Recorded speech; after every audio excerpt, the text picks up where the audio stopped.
All right, here is a demonstration for the Photoshop Clone Yourself project. So first off, you're going to take your pictures. And I want to be pretty clear about the proper way to take these pictures because this is an easy part to mess up. So I would strongly suggest, first off, that you use a tripod. It's not required. As a matter of fact, the pictures I'm going to have you use today are actually not with a tripod. But I think that what that's going to do is help this to be easier when you do it the right way. So if you use a tripod, then your camera never moves. And that's helpful because we're using masks to do this. So the pictures you're going to use, you're going to go get them. And you can pause me and go get them now, or you can watch the whole thing and then try it. Are in the Skinner Classes folder and the Josh Picks folder. So there are these 4 images. Now when you do your project in class, you have to be in your picture 5 times, but for the purposes of this example, I figured 4 would suffice. So when you take your pictures, it is helpful to take them moving from like left to right, for example. So like this one here, the first one, he's over here, and then the second one, he's sitting down, so these are actually not in order, and then here he's here, and then here he's here. So when I reorder these, it's going to make more sense for me to have Josh here on the first layer, then here, then here, then here. So putting them in order would be helpful. Now, you do not open these in Photoshop. I repeat, you do not open these in Photoshop. So here's the proper process. So you're going to go into File, and guess what you're not going to do? Open them in Photoshop. Don't do that. We're going to go to Automate because we've got the fancy little magical elves of Photoshop who are going to do this for us, and they do this automatically, or automagically, as I like to say. File, Automate, and Photo Merge. Once you get into here, 2 things you need to check. 1, let's set it to auto. Notice what that does is it's going to layer your photos one on top of each other, however it needs to do it. So if it needs to rotate a picture, it'll rotate it, like so. If it needs to change the perspective a little bit because it's off, it'll do that. So leave it on auto, and then take this off. If you forget, then it's going to bring in your layers, and they're already going to have black layer mask boxes. We don't want that, so uncheck Blend Images Together. All right, so now we're going to hit Browse and go to the Josh Picks folder, which again, for our cases, it's on the BizTech folder, the Z drive, and then Skinner Classes, and then just Josh Picks. I didn't even put it in the Photoshop folders right here. Here's the 4. I'm just going to grab them all like so and hit OK. They're in here now, 78, 79, 80, 81. And then just hit OK, and then wait for the little elves. I wish we could see them out here marching across the screen, but unfortunately it's just all behind the scenes and they're invisible. All right, here we go. So it's done. What you should notice is now I have 4 layers. And basically it's the same picture stacked on top of each other. Now why do I have checkerboard up here? Because I did not use a tripod. So if you use a tripod when you do yours, which I strongly suggest you do, then yours are already going to be straight. Like you're not going to have that. But my point in doing this is to show you don't have to use a tripod. So you get to do your own version of these with pictures like from home. You can take them on your phone or whatever. And you're probably not going to have a tripod at home, and it's okay.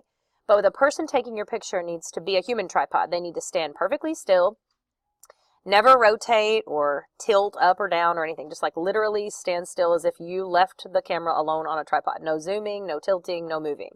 And then they're just going to take the picture, and then you're going to move, and they're going to take the picture, and you're going to move, and they're going to take the picture, and you're going to move, and they're going to take the picture. So see how they never move really, because this background is basically going to be the same.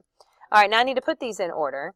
So right now, let's say my top picture is this guy. I think that I want to have the other one as my top picture, this one. Okay, because now he's in that position, and then the second one, he's this position, and the third one this position, and the fourth one this position.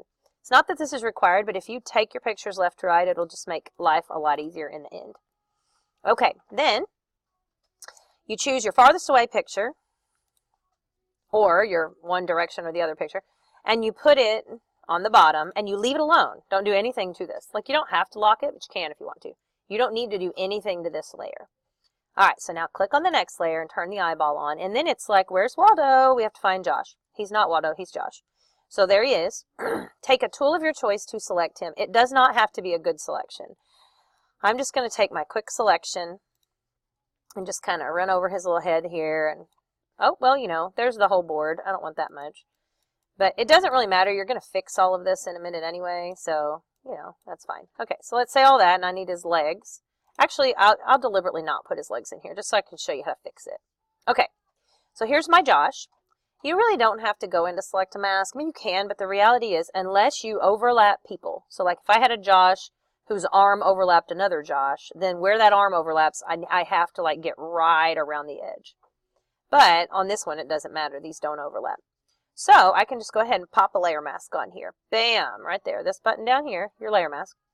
So now I can see the first Josh, which is this Josh, and the second Josh. See this little dot on the mask? That's him. He doesn't have any legs, bless his heart. So we're going to click on the mask, take our paintbrush tool, and then reset our colors. And so if we want to paint in some legs, we have to use white. And so you might want to turn off your background layer just so you can see what's happening, because it is a little confusing when they're all on. I'm going to make my brush bigger.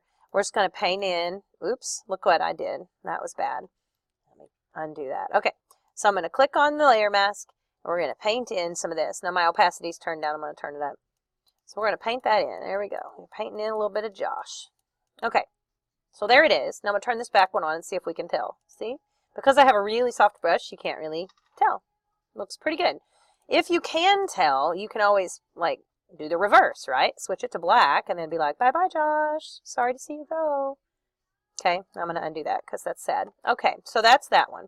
Now let's do the next one. And again, if it helps you, turn off these other layers while you're doing these, and then you'll be able to see better. So I'm going to come over here. I'm going to select me some Josh. There we go. Make sure you're clicked on the right layer too, or it might act weird. Now on this one, I know for a fact that it's going to be a little bit awkward with this monitor. So you're going to have to decide whether you want to paint in the monitor or whether you want to totally exclude the monitor. Now, I'm just going to go ahead and let this be like all kinds of messed up here for us. That's fine.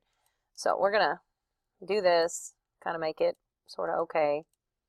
Again, you can make it really, really close or not. Doesn't matter because we're going to touch it up. This is not, I don't think this is his foot. I think this is somebody else's foot down here. So we're just going to leave that be. All right, so here we go. What do? We add the layer mask. Bam. Okay, so there's our little chunk of Josh. Let's turn the background on, see how it looks. See how the monitor is all kinds of messed up?